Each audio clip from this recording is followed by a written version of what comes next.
అవును. కాబట్టి ఈ అసంతృప్తితో పాటు ఎరువుల గొడవ నడుస్తుంది.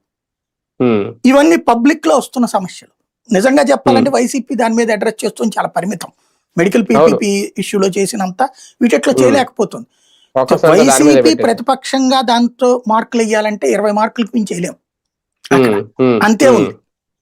కానీ వీళ్ళు ఆ 20 కూడా తట్టుకోలేకపోతున్నారు. టీడీపీ ప్రతిపక్ష పాత్రలో 100కి 70 మార్కులు వేయాలి దానికి. ఎప్పుడు ఏదో ఒక ఇష్యూ క్రియేట్ చేస్తూనే ఉంటది. పేపరా, టీవీనా, లేకపోతే యాజిటేషన్, ఇట్లాంటి జనస్టేషన్ పరంగా ఫీల్డ్ లో జనంలోకి తక్కువ ఉంది. కానీ ఏదో ఒకటి వాళ్ళు పబ్లిసిటీ క్రియేట్ చేయగలరు.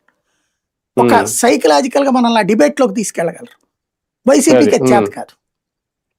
ఒక ఆర్గనైజ్డ్ స్ట్రక్చర్ లేదు వైసీపీకి ఆ విషయం. అంతే, ప్రతిపక్షంలో అంటే అధికార పక్షంలో ఉన్నప్పుడు అదే ఫెయిల్యూర్. వాళ్ళు అడ్రస్ చేయలేరు. ముందు మెయిన్ ఏంటంటే మేము పని చేసుకుంటూ పోతున్నాం, జనం ఓట్లేస్తాం. 22 కోట్ల మందికి ఇచ్చాం కాబట్టి 4 కోట్ల ఓట్లు వస్తాయి అనుకున్నాడు. 2 కోట్లు కూడా రాలేదు. ఆయనకి ఇంకా అర్థం కావట్లేదు. ఇప్పుడు తెలుగుదేశం ఏం చేద్ది, ఓ 20-30 మంది లీడర్లు మెయిన్ క్వార్టర్ లో 5 ఉంటారు, మిగతా చోట్ల 15 మంది ఉంటారు. ఓ రకంగా చెప్పాలంటే ప్రతి ఊళ్ళో ఒక క్యాంపెయిన్ నడిపిస్తూనే ఉంటది. పేపర్ని, టీవీని, మీడియాని అది నమ్ముతుంది. వాళ్ళ ద్వారానే అది పనిచేస్తుంది. జగన్మోహన్ రెడ్డి ఏంటంటే తనే ఓ పేపర్ అధినేత, టీవీ అధినేత కాబట్టి దాన్ని లైట్ తీసుకుంటాడు. సోషల్ మీడియాని కూడా లైట్ తీసుకుంటాడు. అతను నా పని నాకు ఓటేస్తుంది అనుకుంటాడు.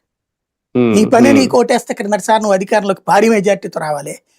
వెంటనే ఎవడో గొట్టంగాడు చెప్తాడు అన్న ఈవీఎం వల్ల అన్న అని చెప్పేసి. అలాంటి నమ్ముకుని మనం ఆగిపోతున్నాం అక్కడ. అంత మించేం లేదు అక్కడ. రైట్ రైట్ చూద్దాం. మొత్తానికి ఒక మిత్రపక్షంగా మిత్రధర్మాన్ని